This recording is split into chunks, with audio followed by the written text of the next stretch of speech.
지금 이 시간은 주식 매매에서 제일 중요한 매수하는 방법과 매도하는 방법에 대한 강의를 시작하도록 하겠습니다. 매수가 되는 포인트는 이제 지지 포인트가 될 것이고, 매도하는 포인트는 저항 포인트가 되겠죠. 자, 지지가 되는 포인트, 일반적으로 많이 하시는 이제 이동평균선인데요. 일봉에서는 5일선부터 시작하지만 5일선, 21선은 기본적으로 지지점으로 보지 않습니다. 60일선부터 봅니다. 일봉 60일, 일봉 120, 200일선. 120에서 240으로 하지 않고 200일로 가는 것은 1년 기준으로 봤을 때 365일 중에 토요일과 일요일, 공휴일을 빼면 대략 200일이 되기 때문에 일봉에서는 200일 기준으로 봅니다. 주봉에서는 60주, 120주, 240주, 월봉에서는 60월, 120개월, 이평선. 이평선은 뭡니까? 종가 기준으로 해서 종가를 합산해서 평균으로 한 것을 선으로 그린 거죠. 그리고 일목균형표는 지지가 되는 포인트는 기준선, 일봉의 기준선, 일봉의 선행스팬 구름층, 주봉, 월봉도 마찬가지입니다. 기준선은 26개의 봉입니다. 일봉에서는 26일간의 거래 중에서 고가와 저가를 평균한 것이죠. 이평선은 종가 기준으로 한다 그러면 일목균형표의 기준선은 고가와 저가를 평균한 거기 때문에 좀 더 상세한 데이터를 반영하고 있다고 보시면 되겠고요. 또 선행스팬 구름층, 이거는 전에 26 거래일 동안 또 52 거래일 동안에 평균한 것들을 과거에 거래했던 것들을 앞으로 보내는 거죠. 그래서 이 구름층도 지지가 되는 것입니다. 특히는 이제 선행 스팬 구름층은 이제 부딪히는 구름층이 있고 또 하단의 구름층 모두가 지지 포인트다.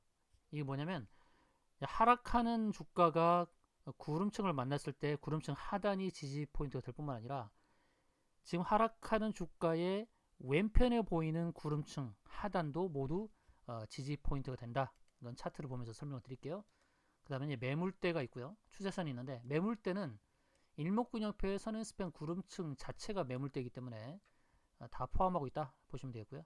추세선은 하락하는 주가의 하락 포인트마다 추세선을 연결했을 때 지지가 되는 포인트입니다. 이번에는 주로 1번과 2번 이평선과 일목균형표 위주로 설명을 드릴 겁니다. 저항이 되는 포인트도 마찬가지입니다. 이평선과 일목균형표가 저항이 될 것입니다. 하나하나 이제 차트를 보면서 이제 설명을 드릴 텐데요.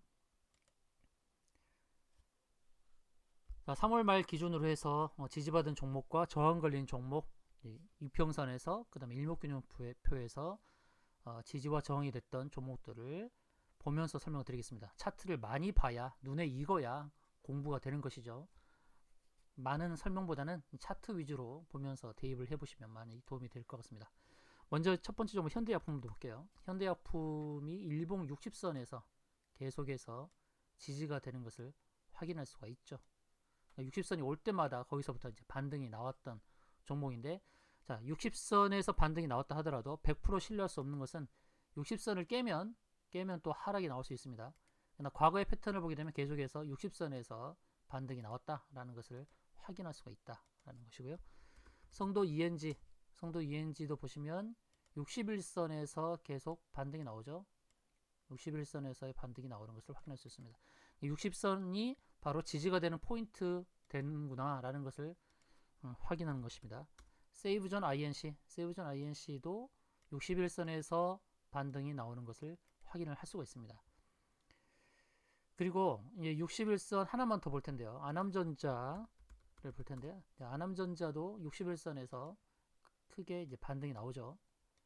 중요한 것은 이 61선에서 반등의 가능성을 볼 때는 가장 중요한 것은 정배열이어야 됩니다. 정배열은 뭡니까? 모든 이평선이 차례차례 놓여 있는 거죠. 아래는 201선, 그 다음에 120, 60, 그 다음에 21선으로 이렇게 정배열로 되어 있을 때 주가가 크게 반등을 하더라는 것입니다. 이렇게 정배열 상태에서요. 근데 지금 아남전자가 위험한 것은 지금 21선이 이 61선을 깨고 하향을 했죠. 이런 경우는 조금 조심스럽게 대하시는 게 좋습니다. 자, 일봉의 60선이 지지선이 된다는 것을 확인했고요. 자, 한편으로는 또 저항이 되는 경우가 있습니다. 일봉의 60일선이 저항이 되는 경우, CTC 바이오라는 종목인데요. CTC 바이오는 일봉의 60선에서 저항이 계속 걸리는 경우입니다. 저항이 걸리고 있죠. 60선에서. 가장 큰 이유는 뭐냐면 61선이 하향을 하고 있기 때문입니다. 하향하고 있으면, 이렇게 61선이 하향을 하고 있으면 올라갈 때마다 저항이 될 수 있다는 것입니다. 그래서 61선을 넘어서고 이제 안착이 되어야 됩니다. 넘어서고 안착이 되어서 61선이 지지 포인트가 되어야만 의미가 있죠. 계속해서 61선이 저항이 되는 것을 확인을 할 수가 있죠. 다음은 이제 일봉 120선을 한번 보도록 하겠습니다. 120선은 이제 태경산업부터 상상의 인더스트리까지 지지가 된 포인트를 함께 보도록 하겠습니다. 태경산업은 이제 일봉 120선에서 반등이 나오죠. 이렇게 일봉이 120선에서 반등이 나오면서 급등이 나왔는데, 자, 일봉이 120선 지지가 굉장히 중요한 포인트입니다. 일봉이 120선 지지가 중요한 포인트인 것은 이제 영업이익과 당기순이익 면에서 재무구조가 안정적인 기업들은 일봉에서 지지받을 가능성이 굉장히 높아요. 지지받으면서 이렇게 큰 반등이 나오는데, 이런 지지 포인트가 확실한 지지가 될 때는 반등 크게 나온다는 것이죠. 그 다음 TBC라는 종목을 보겠습니다. TBC라는 종목도 120일 이동평균선 120선에서 반등이 좀 크게 나오죠. 121선이 이렇게 이동평균선에서 지지 포인트로 작용을 한다라는 것은 이제 특히 우량주인 경우가 지지 포인트가 되는 것입니다. 원익도 마찬가지고요. 원익이라는 주가도 120선에서 크게 반등이 나오죠. 그리고 KC라는 종목 보겠습니다. KC라는 종목도 120선에서 지지를 받고 이제 반등이 나오는 케이스가 되겠습니다. 제 일일이 뭐 재무 구조를 다 보여드리지 않았는데요. 한번 재무 구조를 보시면은 이 종목들이 반등이 나올 수밖에 없는 그냥 재무 구조를 갖고 있다라고 보시면 되겠습니다. 120선에서 지지받고 반등이 나오는 대유라는 종목도 있고요.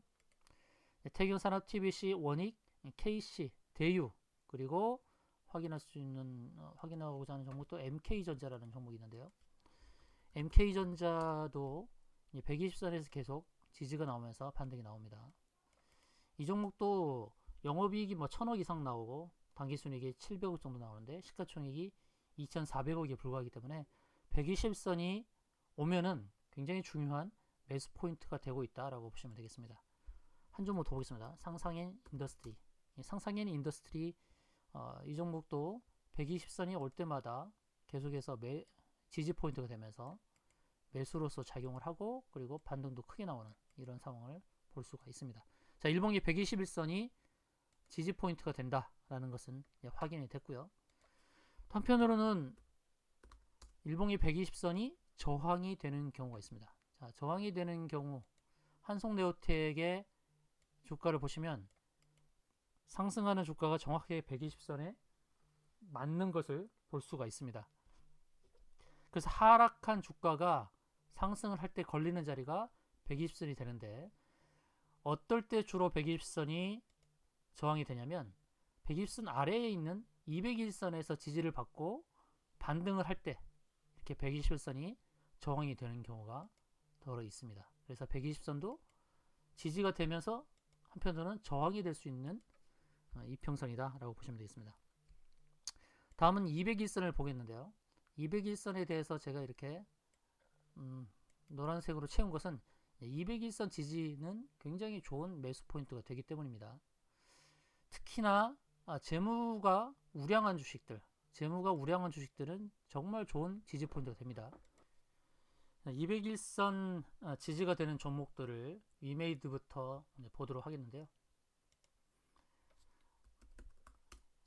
위메이드를 보시게 되면 주가가 이제 201선에서 지지를 받고 두 번 쌍바닥 잡으면서 크게 상승하는 이런 흐름을 볼 수가 있습니다.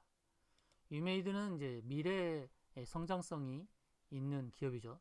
특히나 이제 재무구조 살짝 보여드리면 이 회사가 작년까지는 재무구조가 별로였어요. 작년까지는. 그러나 앞으로의 흐름에서의 괄목할 만한 성장을 볼 수 있습니다. 영업이익이 700억, 당기순이익이 570억까지 올라가는 그런 턴어라운드 기업이기 때문에 주가 반등이 이렇게 크게 나오는 것입니다. 그다음 동구바이오 제약을 보겠습니다. 동구바이오 제약도 200일선에서 크게 반등이 나오는 것입니다. 이렇게 200일선이 아주 좋은 지지 포인트가 되는 거예요. 자, KR모터스도 똑같은 자리 200선에서 지지를 받고 크게 반등이 나오죠. 그리고 두산 퓨얼셀도 보겠습니다. 두산 퓨얼셀은 201선 근처에서 이렇게 반등이 나오는데, 이렇게 201선에서 정확하게 닿을 때 그때 매수해도 좋지만 201선을 터치하지 않고 반등하는 경우도 있어요. 이런 케이스도 있기 때문에 참고를 하시면 좋을 것 같습니다. 키이스트는 201선에서 반등이 나오는데, 자, 키이스트는 정말 중요한 포인트죠. 이런 차트 잘 보세요. 120과 201선이 겹쳐 있을 때, 이럴 때 더블 지지라 그래요. 여기서 반등이 나오는 경우가 굉장히 높습니다. 그리고 키이스트 경우도 유메이드처럼 미래의 성장성이 굉장히 좋은 기업이죠. 작년까지는 매출액과 영업이익이 별로였지만 앞으로 향후 보시게 되면 400억까지 영업이익과 당기순이익이 늘어나는 이런 흐름을 볼 수가 있습니다. 내년에 좋아지는 이런 흐름을 봤을 때 주가는 선반영 될 수 있다라고 볼 수 있죠. 그리고 키이스트는 더 상승할 수 있습니다. 더 상승할 수 있어요. 영업이익 400억을 기준으로 봤을 때는 현재 시가총액 3천억인데 4천억, 5천억도 갈 수 있는 종목입니다. 자, 테스나를 보겠습니다. 테스나도 200일선에서 크게 주가가 반등이 나왔죠. 테스나도 실적 우량하고 성장성이 담보가 되어 있는 그런 기업이기 때문에 200일선은 정말 절호의 매수 기회가 있다라고 볼 수 있겠습니다. 다음은 이제 KT 서브마린인데요. KT 서브마린 정확하게 200일선에서 지지가 나오죠. 그리고 해저 터널 관련주로서 또 재료가 있기 때문에 이렇게 반등도 크게 나옵니다. 자, 200일선이 얼마나 좋은 지지 포인트가 되고 매수 포인트가 되는지, 그리고 중요한 것은 실적이 좋아야 되고 재무구조 좋아야 되고 그리고 재료가 있어야 됩니다. 이런 기업들이 200일선에서 반등 크게 나오지, 실적이 좋지 않고 재료도 없는 기업은 200일선을 또 깨고 더 아래로 하향할 수도 있다라고 보시면 되겠습니다. 한편으로는 200일선이 저항이 되는 경우도 있습니다. 저항이 되는 경우도 있는데, W게임즈를 보시게 되면 200일선이 계속해서 저항으로 작용을 했었죠. 물론 한편으로 더 본다 그러면 이 200일선을 넘어서는 경우는 또 지지가 될 수가 있습니다. 그러나 일단 일반적으로 200일선을 오랜만에 다가오는 경우에는 저항이 되는 경우가 있다라고 보시면 되겠고요.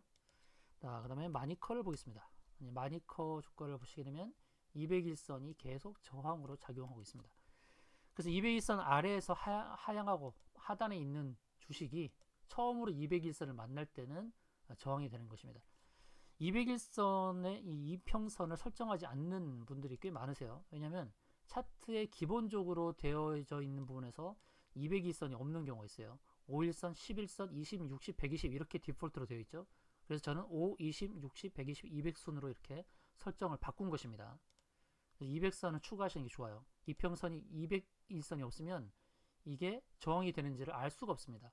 왜 마니커가 200일선에서 부딪히는지 차트가 설명을 해주고 있기 때문에 200일선도 반드시 설정을 해주시는 게 좋겠다라고 판단합니다. 자, 다음은 이제 주 60이죠. 60주선의 지지 포인트, 덕산부터 KMW까지 한번 살펴보도록 하겠습니다. 자, 덕산 네오룩스 이 종목도 실적 주고 그리고 미래 성장성이 있죠. 그러다 보니까 주봉 60주선에서 지지가 된다는 것을 확인할 수 있습니다. 재무 우량주 60주선이 지지가 되는 것을 확인할 수 있으니까요. 60주선도 지지 포인트, 매수 포인트로 잘 활용하시면 좋겠고요. 다음에 SV 인베스트먼트 60주선에서 지지가 되고 있죠. 60주선 지지가 되면서 반등이 나오죠. 이런 종목들은 60주선이 매수 포인트가 되죠. 이렇게 매수 포인트가 되면서 다시 상승할 수 있는 이런 종목이니까 60주선 지지 포인트, 매수 포인트로 잘 보시고요. 다음 지누스라는 종목입니다. 지누스라는 종목이 60주선에서 상승이 나오는데요. 자, 지금 중요한 순간에 와 있죠. 60주선이 지지가 될 수도 있고 또는 하향을 할 수도 있는 그런 상황입니다. 확실한 지지는 아닙니다. 과거에는 60주선이 지지가 됐지만 이번에 지지가 되지 않고 빠지면 이제 120주선까지 하향을 할 수 있죠. 120주선이 오히려 절호의 매수 기회가 될 수도 있겠네요. KMW입니다. KMW가 주봉에서 60주선에서 반등이 나왔죠. 두 번이나 반등에 성공했는데요. 이번 세 번째는 어떻게 될지 모르겠습니다. 이번에 세 번째는 하향을 할 수도 있는 그런 흐름입니다. 60주선이 두 번의 반등에 성공했지만 이번에는 하향을 할 수도 있고 120주선까지도 밀릴 수도 있는 가능성은 있습니다. 그러나 과거 두 번은 60주선이 지지가 되었음을 확인할 수가 있죠. 그 다음에 이제 국보가 되겠습니다. 국보는 이제 저항 포인트로 잡는 건데요. 60주선의 아래에 있던 주가가 60주선 근처에 왔을 때 윗골이 달고 밀리는 것이죠. 60주선이 누르는 것입니다. 이런 차트, 주봉에서의 60주선 아래에 있던 주가가 60주선 근처에 가면 이렇게 저항이 되는 경우가 있으니까요. 국보의 차트도 잘 보시고 대응하시는 게 좋겠죠. 자, 다음은 이제 중요한 선들이 나오죠. 주 120선, 240선 함께 보도록 하겠는데요. 자, DPC부터 보겠습니다. DPC가 왜 주봉에서 120주선이 지지가 되었는지. 주봉, DPC의 주봉인데요. 120주선에서 반등이 크게 나온 거죠. DPC도 실적주로 괜찮죠. 그리고 스틱 인베스트먼트 투자를 하면서 지분 투자 가치도 있는 회사입니다. 이 120주선은 절호의 매수 기회가 되었던 것입니다. STI를 보겠습니다. STI 이 주가를 보시게 되면 이 좋은 실적주가 STI가 좋은 실적주인데 120주선과 240주선이 겹쳐 있어요. 이런 자리는 너무도 좋은 절호의 매수 찬스다라고 볼 수 있겠습니다. 120주선도 정말 좋은 매수 포인트인데, 지지 포인트인데 240주선까지 지지가 되고 있으니까 이 자리는 굉장히 좋은 매수 포인트였죠. 네, 저항을 보겠습니다. 120주선이 저항이 되는 경우 한솔 재질을 보겠는데요. 120주선이 계속해서 저항으로 작용하고 있습니다. 자, 이 120주선을 봤을 때 앞서서는 저항으로 밀렸죠. 이번에는 돌파할 수도 있습니다. 그래서 저항에 걸렸다 하더라도 저항 근처에 왔을 때 저항을 돌파하게 되면 매수 포인트가 되는데 바로 매수하는 게 아닙니다. 이런 경우는 이 120주선을 돌파했을 때 120주선이 이제 지지가 되는 것을 확인하고 바로 지지 포인트에서 매수를 하는 것입니다. 그러니까 120주선이 저항이 되는 경우도 있지만 돌파했을 경우는 다시 지지 포인트가 되는 것입니다. 홈센터 홀딩스를 보시게 되면 120주선이 계속해서 저항이었죠. 그러나 이제 지금 볼 수 있는 것은 홈센터 홀딩스가 이제 120주선을 돌파하려고 하는 상황입니다. 물론 종가 기준으로 보게 되면 지금 120주선이 약간 밀린 모습이지만 그러나 홈센터 홀딩스가 이제 저항을 몇 번 부딪혔는지 살펴봐야 되는데요. 한 번, 두 번, 세 번입니다. 세 번 정도의 저항을 터치를 했다는 것은 상승 가능성이 굉장히 높습니다. 자, 화성밸브라는 주가도 보겠는데요. 화성밸브도 과거에는 이 120주선이 저항이 됐지만 저항을 좀 돌파를 했죠. 저항에 걸렸지만 저항을 돌파한 종목, 이런 종목은 이제 매수 포인트가 되는 거예요. 그래서 화성밸브가 이제 7,000원 선까지 하락을 해주면 이제 이 120주선이 지지 포인트가 되는 것입니다. 과거에는 120주선이 저항으로 작용했겠죠. 이거는 지난주 같은 경우는 저항이었지만 이제는 저항을 넘어서서 매수 포인트가 되고 있는 상황이고요. 한국내화를 보겠습니다. 한국내화는 정확하게 120주선이 저항이 되고 있습니다. 두 번이죠. 자, 이제 기회가 되는 것입니다. 한국내화가 다시금 120주선을 향해서 가는 그런 흐름이 나온다 그러면 이제 120주선이 더 이상 저항이 되지 않을 수 있습니다.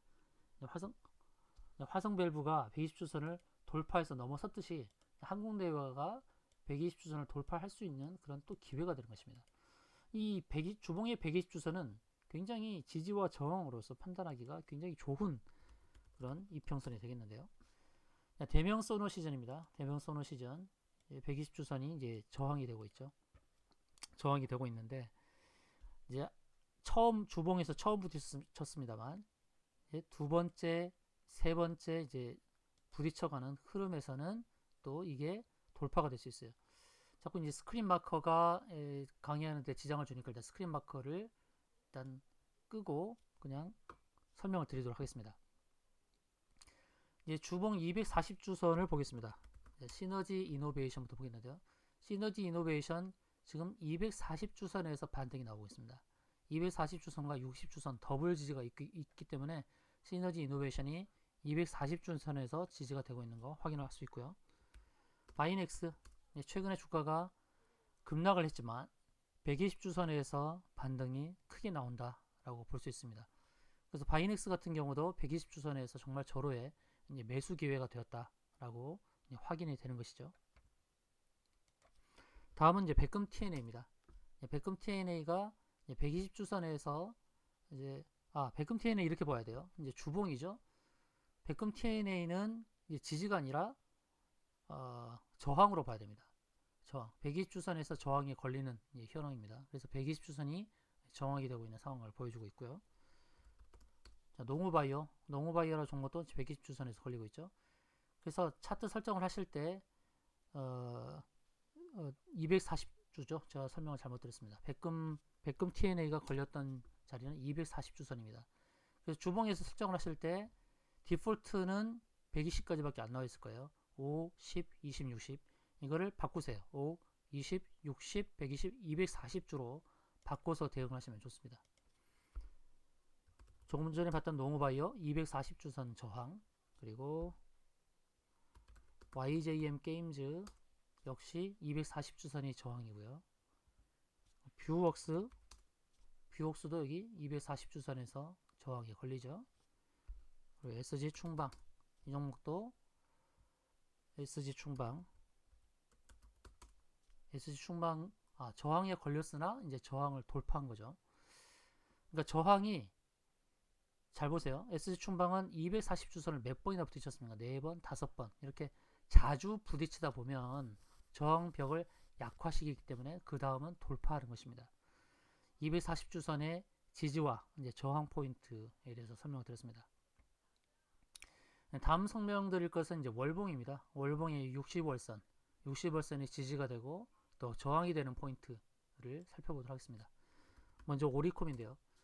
자, 오리콤의 월봉을 보겠습니다. 오리콤의 월봉을 보시게 되면 이 60개월 월봉이 60개월 이 60월선이 과거의 저항으로 이렇게 계속해서 작용했던 것을 확인할 수 있습니다. 현재로서는 60월선을 넘어섰기 때문에 이제 그 저항 포인트가 이제 지지 포인트가 된다. 이렇게 보시면 되겠고요. 오리엔트 바이오 보시면은 60월선이 계속해서 저항이었죠. 한 번, 두 번. 그러나 이제는 세 번째부터는 돌파 가능성이 높다라고 보시면 됩니다. 오리엔트 바이오는 저는 매수 포인트로 보고 있습니다. LIS 종목 보시면 60개월선이 계속해서 저항이었죠. 올라갈 때마다 60개월선이 저항이었어요. 그러나 LIS도 역시 마찬가지로 이제는 60월선이 저항이 되지 않을 가능성이 높습니다. 지금은 하단에서 매수로 볼 수 있는 포인트가 되고 있다라고 보시면 되겠고요. IOK를 보겠습니다. IOK 보시면 여기 정확하게 60개월선 여기 보시면 저항으로 작용하는 거 확인이 되시죠? 60월선이 저항이 되고 있는 거 확인할 수 있습니다. 자, 이제 지금부터 정말 중요한데요. 월 120개월 이 월 120선은 굉장히 정말 중요한 지지 포인트고 매수 포인트가 되는 것입니다. 테라젠 이텍스부터 신일전자까지 빨리빨리 보겠습니다. 자, 테라젠 이텍스를 보시게 되면 월봉에서 이 120개월 선이 굉장히 중요한 지지 포인트가 됩니다. 그 자리가 이제 8,200원 선이었는데요. 8,200원 선부터 반등이 크게 나오죠. 코메론도 이 120개월 선에 부딪히고 아랫꼬리를 잡으면서 크게 반등이 나왔습니다. 컴투스도 120개월 선, 120월 선이 지지가 되면서 반등 크게 나오죠. 신일전자도 마찬가지 120개월 선에서 아랫꼬리를 잡고 크게 반등 나옵니다. 재무 우량한 기업 그리고 재료가 있는 종목들, 또 바이오도 마찬가지. 이런 종목들이 120개월 선에 오면은 정말 절호의 매수 기회가 됩니다. 이 매수 기회를 꼭 잡으셔야 됩니다. 한편으로는 120개월 선이 저항이 되는 경우인데요. 성우전자를 보시게 되면 지난달, 그러니까 2월달이죠. 2월달에 반등이 크게 나왔었는데 120개월 선에서 부딪히고 밀린 것입니다. 이런 자리는 굉장히 중요한 또 매도 포인트가 돼요. 그리고 유비벨록스가 이 120개월 선에서 부딪히고 밀리는 거죠. 자, 120개월은 125월은 어떤 의미입니까? 월봉에서 120개입니다. 월봉에 1년이 12개월이죠. 그럼 125월은 뭐죠? 10년입니다. 10년. 10년 장기 이평선의 자리이기 때문에 그 자리가 얼마나 지지가 되면 한편 또 저항이 되겠습니까? 그러니까 125월선은 굉장히 중요한 지지와 저항 포인트가 되겠죠. 다음은 이제 일본 기준선, 이제 기준선 일목균형표에 대한 것인데요. 일목균형표도 굉장히 중요합니다. 이 일목균형표에 관련된 것은 2부에서 설명을 드리도록 하겠습니다. 자, 1부에서는 이평선에서 지지와 저항을 봤습니다. 다음 2부에서는 일목균형표의 기중선과 구름층이 또 어떤 지지가 되고 저항이 되는지를 설명드리도록 하겠습니다.